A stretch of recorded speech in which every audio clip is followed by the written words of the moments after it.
Kung merong andilim, siguro dahil Objection, pikit. Your Honor.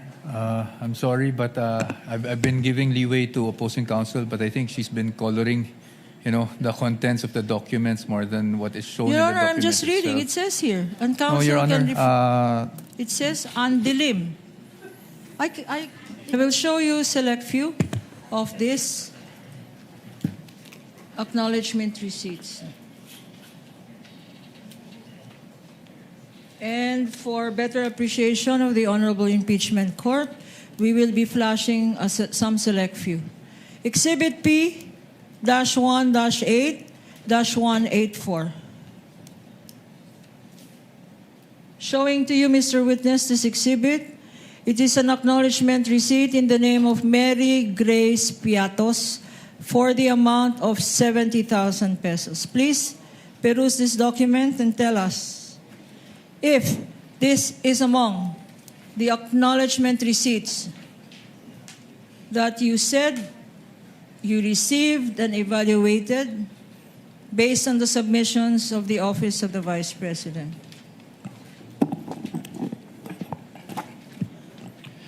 This AR po is among the acknowledgement receipts submitted by the OBP to ICFAO.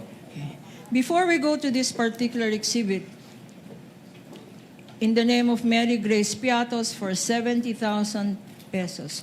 Tell us, Mr. Witness, ano ba talagang ibig sabihin ng acknowledgement receipt? Well, kapag sinabing acknowledgement, actually wala siyang provision dun sa joint circular, pero ito kasi ay parang proof of na-receive noong payee yung binayad sa kanya.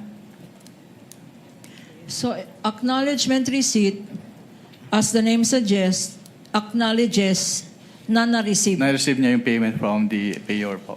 So, ina-acknowledge ng isang Mary Grace Piatos na tumanggap siya ng magkano? Based from this acknowledgement receipt po, tumanggap po si Mary Grace Piatos ng 70,000 pesos for the payment of rewards, close and open parenthesis, medicines. Ano, bakit dalawa to? Payment of rewards tsaka medicines. Anong ibig sabihin? Ang binayad sa kanya na reward ay gamot? Hindi ko po ma-determine based on this document alone po, kaya po kami nagpapasubmit ng additional documents.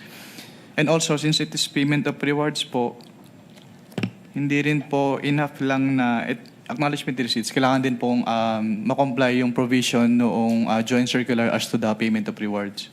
Okay. So, itong Mary Grace Piatos acknowledgement receipt ay sinasabi mo na violation ito ng joint circular. Bakit? Dahil hindi po ito properly supported by document evidencing success po, which is required under 4.8.5 of the joint circular 2015-01. Okay. Incidentally, Mr. Witness, pag merong pangalang Mary Grace Piatos, kayo ba ay nag-i-investigate o kasama ba ng post-audit nyo ang mag-ascertain sino ba itong Mary Grace Piatos? Since what we do po is compliance audit, so ang nagiging basehan lang po namin ng audit ay kung ano yung nakalagay or piniprescribe ng Joint Circular 2015-01. Pero dun sa Joint Circular naman po kasi, hindi naman nakalagay doon na kailangan tignan namin yung recipient ng payment. Okay. I will show you another document. Mark for the prosecution, Attorney Peña, P-1-8-619. Another Piatos, name Rene Piatos. Pakibasa. The amount is 100... Counsel, it's Renan Piatos. Renan Piatos. Renan Piatos. Ang amount 110,000 pesos. At ang date ay 12/27/2023. Being flashed on the screen for better appreciation of the Honorable Impeachment Court. What observation can you make or have you made as regards this acknowledgement receipt? Based on this acknowledgement receipt po, binayad po siya noong December 27, 2023, which is 1 year po after nung supposedly coverage nung kanilang cash advance for confidential fund. Kailan ba binigay ulit itong cash advance? December 27, 2023 po, based on this document. Pero what actually is the correct date, if you know? I cannot determine po the correct date based on this document, pero dapat po kasi ipasok siya doon sa coverage nung kanilang cash advance based on the document submitted to ICPAO. So, hindi ito pasok. Yes, ma'am. Based on this document, yung period of payment, yung date of payment po ay hindi pasok doon sa coverage nung kanilang cash advance. Anong tawag doon? Yung hindi pasok? Discrepancy? Hindi po siya discrepancy. Hindi lang talaga siya pasok.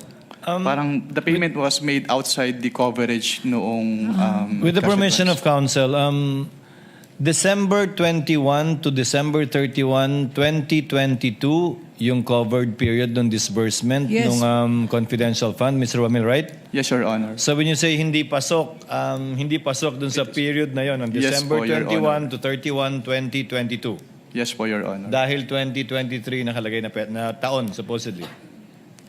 Tama? Yes po, Your Honor. Okay. You may proceed, counsel. 12 months na hindi pasok. 2023.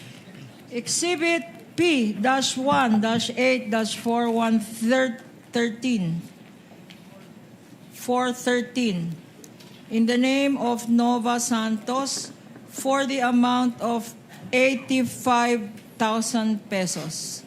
Anong observation mo dito sa acknowledgement receipt na ito, if any? Since it is payment of rewards po, and closing up in parentheses, various goods, dapat ay supported po ito ng document of success as prescribed under item 4.8.5 of the Joint Circular 2015-01. Ano bang kinoconsider ng COA ICFAO na document of success? Actually, wala kang specific na document as prescribed under the Joint Circular. Pero kapag may sinabit po kasi sa amin, chine-check namin if the requirement of the Joint Circular is met. So tinitingnan po namin yung relationship between the successful information gathering or surveillance activities vis-a-vis yung information given by the informer.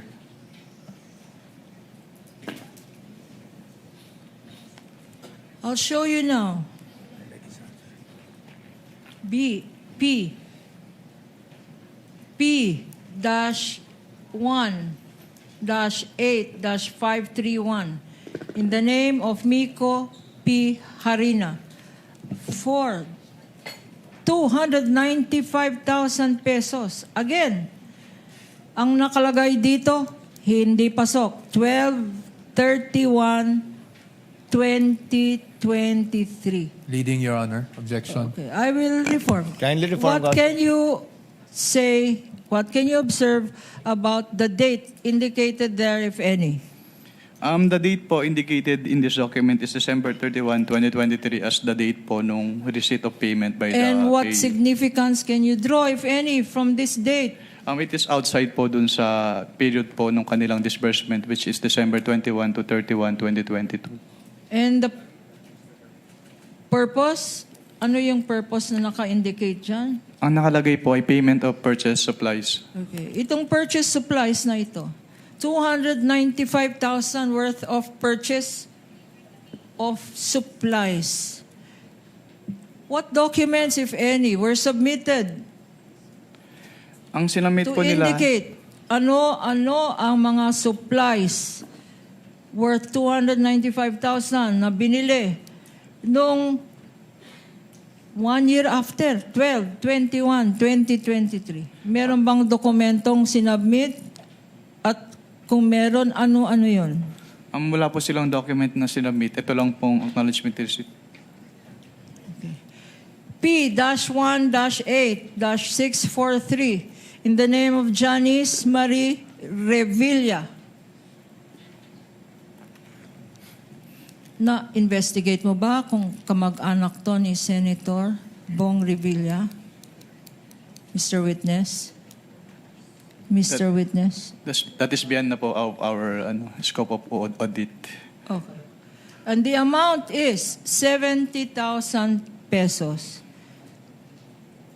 Again, for purchase of information, dated 12/28/2022. Any observation on this acknowledgement receipt? Wala naman po akong nakitang observation dito sa acknowledgement receipt na ito. Since yung purchase of information is among those allowable expenses naman po under the Joint Circular 2015-01. Patiting. P-1-8567 for 150,000 pesos. 12/23/2022. Parang hindi katiting ito. Patiting. For purchase of information. Ang observation mo? Any observation? Since ang allowed naman po ang purchase of information under 4.8 of the Joint Circular, wala naman po akong nakitang observation with respect to this acknowledgement receipt. P-1-8-545 in the name of Odi or Andy C. Lim for 50,000 pesos.